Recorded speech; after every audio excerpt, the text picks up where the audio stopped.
how to maintain balance between worldly and spiritual life, what's the most optimum way.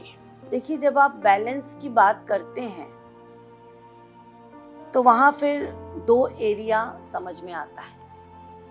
हमेशा दो area में balance होता है. तो इसका मतलब है कि आप ये मानते हैं कि आप एक नहीं, आप दो हैं. तभी आप संसार और परमार्थ दोनों के बैलेंस की बात करते हैं. यदि रियलिटी देखी जाए तो really we are spiritual in life. किसी से मैंने सुना था, we are not human beings with spiritual experiences, but we are spiritual beings with human experiences. यदि आप अपने बॉडी का कंस्ट्रक्शन देखेंगे, यदि ऐसा होता कि हमारी बॉडी केवल पंच तत्व की होती तो कोई समस्या ही नहीं थी जीवन में. सारी समस्याएं मेटेरियलिज्म से सॉल्व हो जाती. बट कंस्ट्रक्शन जब आप देखते हैं हमारी बॉडी का, तो वो फिजिकल बॉडी भी है, सटल बॉडी भी है, और अभी जैसे मैंने बताया कि वो स्पिरिट भी है. तीन चीजें हैं इसमें. चलिए उदाहरण से समझते हैं. मान लीजिए आपके पास सबसे एक्सपेंसिव गाड़ी है. You get your own expensive car.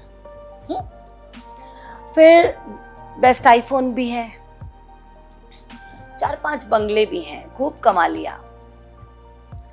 आप उसी कार में बैठे हैं और उस कार में बैठे हैं, लेकिन आपका मन टूटा हुआ है, आपका मन उदास है. मेरा प्रश्न आपसे ये है कि इतनी कीमती गाड़ी क्या इतनी भी कीमत नहीं रखती कि आपके मन को जोड़ दे, आपके उदास मन को थोड़ी सिंपैथी दे दे? क्या उसकी इतनी भी कीमत नहीं है? इतनी महंगी गाड़ी में आप बैठे हैं और बीवी से लड़ाई हो गई, झगड़ा हो गया, डिवोर्स तक की स्थिति आ रही है और आपका मन इतना टूट गया और आप उस गाड़ी में बैठे हैं. क्या वो गाड़ी आपके इस मानसिक असंतुलन को संतुलित कर पा रहा है? छोटी सी चीज है ये, छोटी सी चीज, लेकिन ये जितनी भी मटेरियल ऑब्जेक्ट्स हैं, ये आपको फिजिकल हैप्पीनेस दे सकते हैं, दैट टू मोमेंटरी, क्षणिक, थोड़ी देर के लिए. तो केवल कंफर्ट से, केवल फिजिकल हैप्पीनेस से जीवन नहीं चल सकता. जीवन नहीं चल सकता. क्यों? क्योंकि केवल यदि शरीर को भोजन दिया जाता, शरीर केवल स्थूल शरीर ही होता तो कोई समस्या नहीं थी. लेकिन समस्या ये है कि इस शरीर के साथ साथ इमोशंस हैं, थॉट्स हैं, भावनाएं हैं. इसके लिए फिजिकल बॉडी कुछ नहीं कर सकती, उसके पास कोई उपाय ही नहीं है. इसलिए मेटेरियलिज्म के पास इमोशंस, थॉट्स, मेंटल बैलेंस, इसके लिए कोई उपाय नहीं. इसका उपाय है ओनली ओनली ओनली स्पिरिचुअलिज्म. जैसे मान लीजिए आपके जीवन में कोई समस्या आती है, उस समस्या को आपको स्थिरता पूर्वक, धैर्य पूर्वक, बैलेंस में उसको सॉल्व करना है और फेस भी करना है. तो ये स्थिरता, ये धैर्य, ये क्या मेटेरियलिज्म दे पाएगा? कहां जाएंगे आप? क्या ये मटेरियल एरिया आपको उठा पाएगा, जगा पाएगा? कोई मित्र, कोई बंधु, कोई परिवार, कोई समाज नहीं उठा सकता. ताकत ही नहीं है भौतिकता में.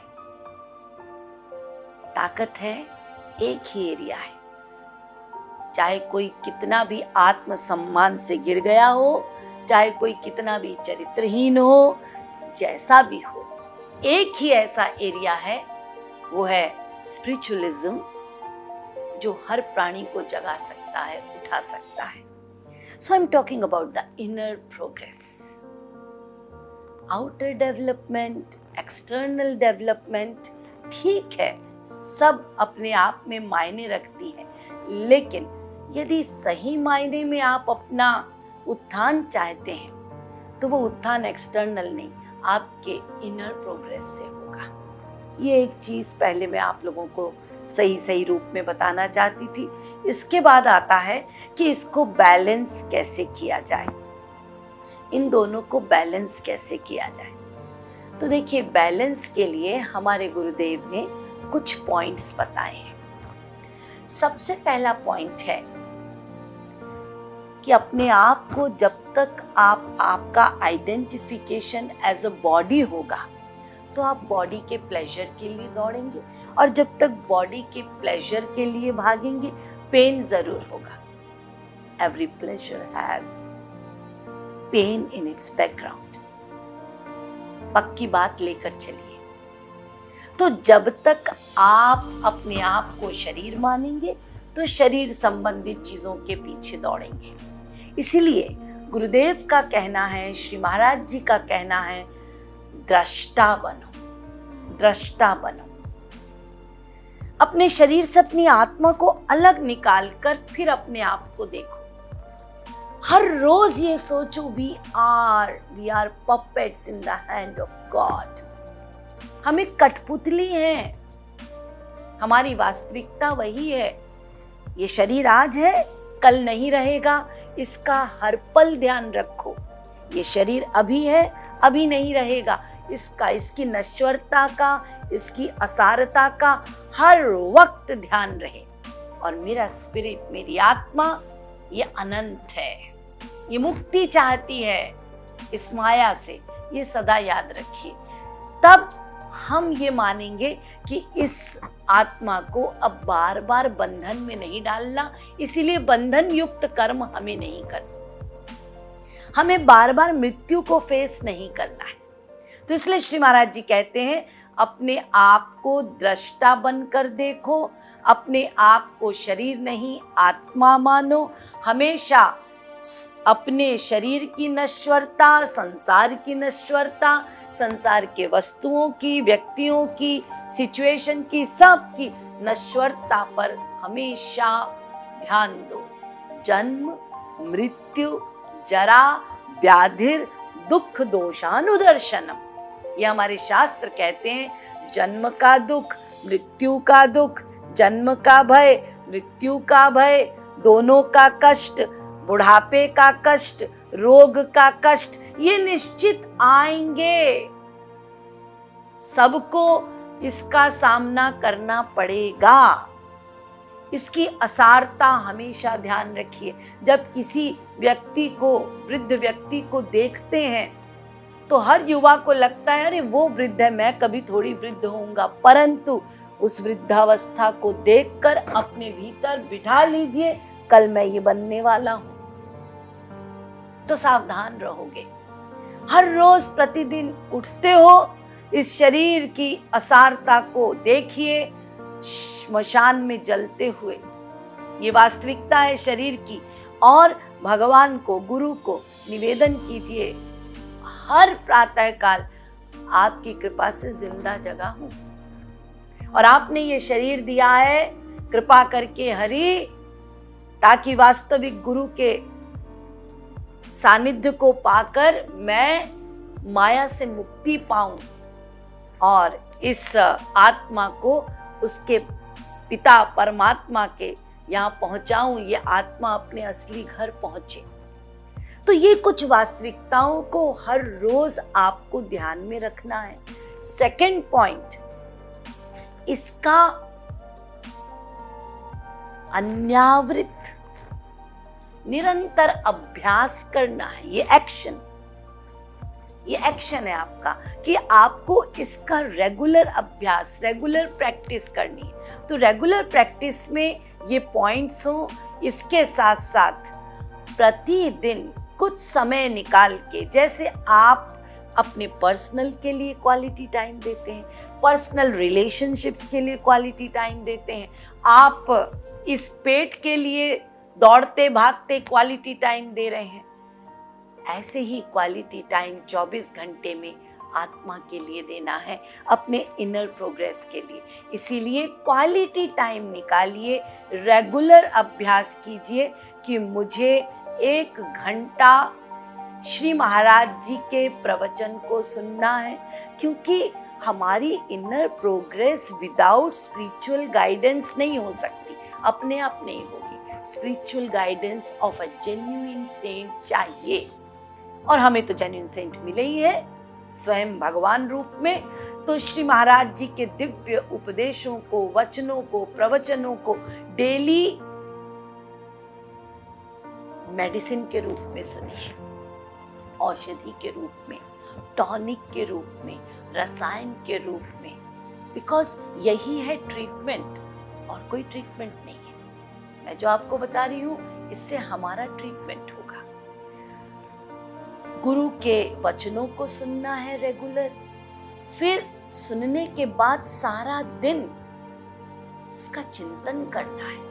आप यदि 15 मिनट भी महाराज जी की चीजों को सुनते हैं, पॉइंट्स बना लीजिए, महाराज जी ने ये बातें कही, that are the teachings of your guru. वो टीचिंग्स, वो सिद्धांत है।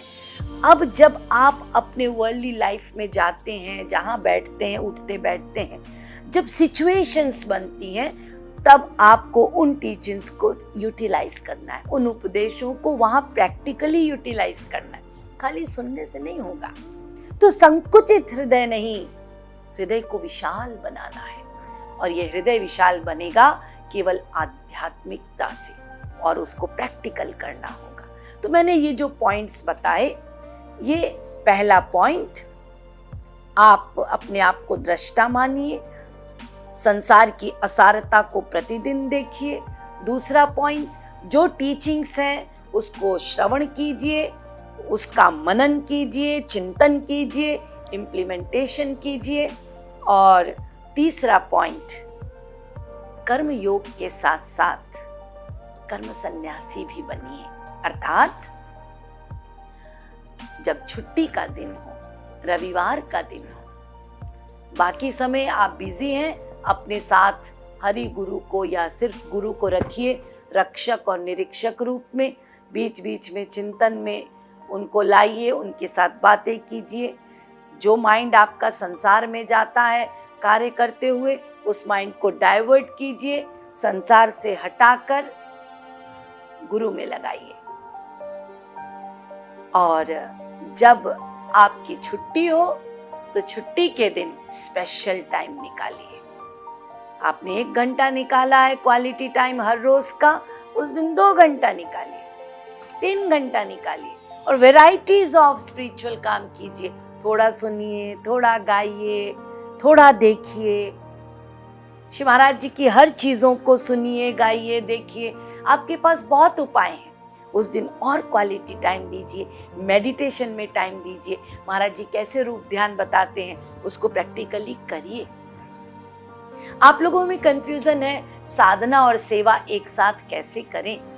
एक होता है मन बुद्धि युक्त कर्म, एक होता है मन बुद्धि आसक्ति युक्त कर्म। एक माँ अपने बेटे को खाना खिलाती है, मन बुद्धि आसक्ति युक्त कर्म करती है। एक नौकर उसी पुत्र को खाना खिलाता है, माँ मर गई है, वो मन बुद्धि युक्त कर्म करता है, लेकिन खाना तो बनता है। चाहे आप मन बुद्धि युक्त कर्म करें, आसक्ति नहीं है नौकर की, उसकी आसक्ति तो अपने बेटे अपने बीवी में, लेकिन खाना तो उसको खिला रहा है। इसका मतलब खाना खिलाने के लिए कोई आसक्ति कंपलसरी नहीं है। आसक्ति होगी तो भी खाना बनेगा, आसक्ति नहीं होगी तो भी खाना बनेगा। तो कर्तव्य परायणता जहां होगी वहां आसक्ति की जरूरत नहीं है। यही बात श्री कृष्ण अर्जुन से कह रहे हैं। तस्मात् सर्वेषु कालेषु माम अनुस्मरयुध्य च। तुम बाण मारो, उसमें मन भी चाहिए, बुद्धि भी चाहिए, निशाना चाहिए। मन बुद्धि इधर उधर हो गई या मेरा चिंतन करने लगे तो निशाना चुक जाएगा। तो तुम निशाना लगाओ।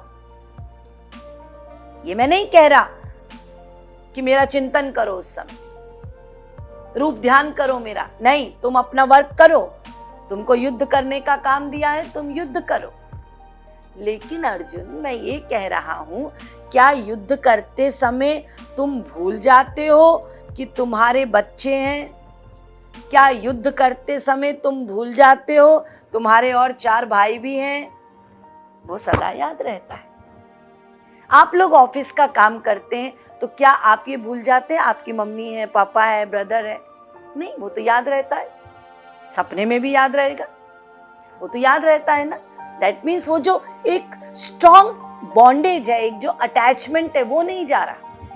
तो श्री कृष्ण का अर्जुन से कहना है तुम वर्क करो, लेकिन ये जो बॉन्डेज कर रखा है तुमने सब में, वो स्ट्रॉन्ग बॉन्डेज केवल केवल केवल मुझसे हो।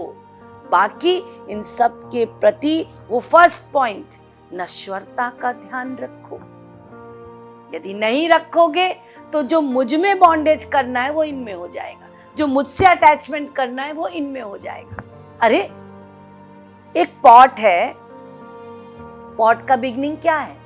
कुछ नहीं, मिट्टी। पॉट का एंड क्या है? मिट्टी। ये पॉट बीच की वस्तु है। तो जिसका प्रारंभ नहीं, जिसका प्रारंभ नहीं है पॉट का, जिसका एंड भी मिट्टी, प्रारंभ भी मिट्टी, उस पॉट के लिए इतने अलर्ट क्यों? ऐसे ये पॉट बॉडी है, इसका प्रारंभ भी पंच तत्व मिट्टी, इसका अंत भी पंच तत्व मिट्टी। तो ये बॉडी, इसके लिए इतना सघन बॉन्डेज क्यों? इसी बॉडी के नातेदारों के लिए इतना सघन बॉन्डेज क्यों? जो नश्वर है, नश्वर के साथ कैसा बॉन्डेज?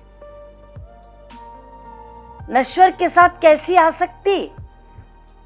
आसक्ति तो हमेशा इटर्नल के साथ होती है।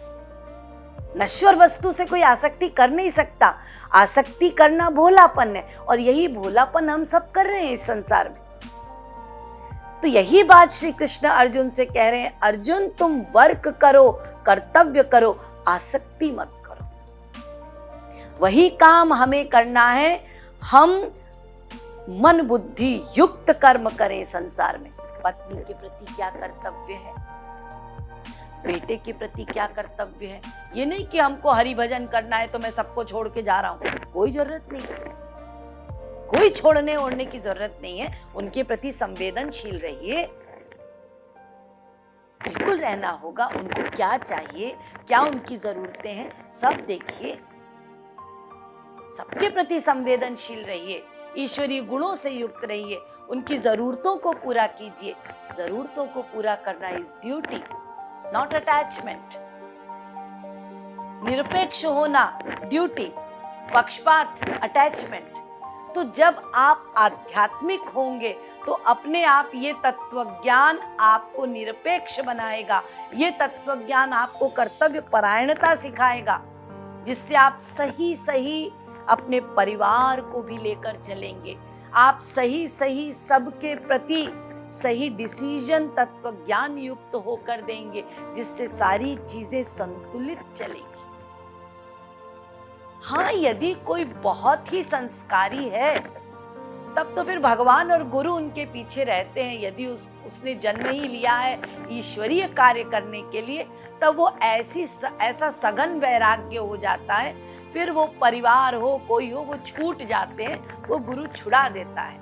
तो वो सघन वैराग्य हो जाएगा, संसार की असारता बैठ जाएगी अंदर, फिर क्या है। लेकिन मैं जो बात कर रही हूँ वो जनरल कॉमन पब्लिक की बात कर रही हूँ, कि लोगों की ये जो गलत धारणा है कि हमको सब कुछ छोड़ना पड़ेगा। श्री महाराज जी ने अपने अवतार काल में कुछ भी छोड़ने को नहीं कहा, डाइवर्ट करने को कहा है। ये संसार है रहेगा। काम क्रोध लोभ मोह है, ये विकार रहेंगे। इस पर कंट्रोल किया जा सकता है, इसको डाइवर्ट किया जा सकता है। आसक्ति मनुष्य करेगा, डाइवर्ट कीजिए। जो आसक्ति आपने बंधनकारी बना ली है, उस आसक्ति को डाइवर्ट करके इष्ट में ले जाइए, बाकी जगह कर्तव्य कीजिए। इस प्रकार से आपको अपने जगत में रहकर, अपने परिवार समाज में रहकर एक बैलेंस बनाकर चलना है। जितने आध्यात्मिक होंगे उतना संसार में भी आप बैलेंस करेंगे। पड़ोसी के प्रॉब्लम को भी निपटा लेंगे, अपनी प्रॉब्लम भी निपटा लेंगे। क्योंकि प्रॉब्लम आएगी, आपके पास बल है आध्यात्म का, उसको आप यूटिलाइज करेंगे। आपके पास धैर्य है, आपके पास संयम है। इतनी साधना आपने कर ली कि वो संयम धैर्य आपको संतुलित रखता है। तो जैसे भरत जी ने क्या किया, जब उनको कहा गया राज्य देखिए, तो भरत जी ने कहा मैं राज्य देखूंगा, लेकिन कैसे देखूंगा? मैं राम का प्रतिनिधि बनकर देखूंगा। मैं राज्य करूंगा राम के लिए, उनकी खुशी के लिए। आप नौकरी कर रहे हैं महाराज जी की खुशी के लिए, उनका प्रतिनिधि बनकर काम कीजिए, उनके लिए नौकरी कीजिए, उनके लिए कार्य कीजिए, तो आपकी सेवा ही साधना बन जाएगी। भरत ने क्या राज्य नहीं किया? प्रहलाद ने क्या राज्य नहीं किया? राज्य किया, प्रतिनिधि बन के, उनकी सेवा मान के। तो उनका पूरा जो राज्य करना था वो राम की सेवा हो गई। वो प्रतिदिन राज्य पाठ देखते थे, प्रतिदिन 24 घंटे में क्वालिटी टाइम साधना के लिए निकालते थे, पादुकाओं की पूजा करते थे, ध्यान में बैठते थे। अपना डेली जो उनका रिचुअल्स था, उसके साथ साथ जो उनको साधना ध्यान विधि उनकी थी वो करते थे। उसके बाद राज्य पाठ देखते थे। ठीक इसी प्रकार आपको क्वालिटी टाइम निकालना है। क्वालिटी टाइम में आप अपना ध्यान कीजिए, जो गुरु ने बताया है, एकांत कमरे में बैठकर कर्म सन्यासी बनकर कीजिए। और बाकी समय जैसे भरत राज्य पाठ राम का कार्य मानकर कर रहे हैं, ऐसे ही आप नौकरी उनकी नौकरी मानकर कीजिए। तो फिर स्थिरता बनी रहेगी, कोई प्रॉब्लम नहीं आएगी। ऐसे ही बैलेंस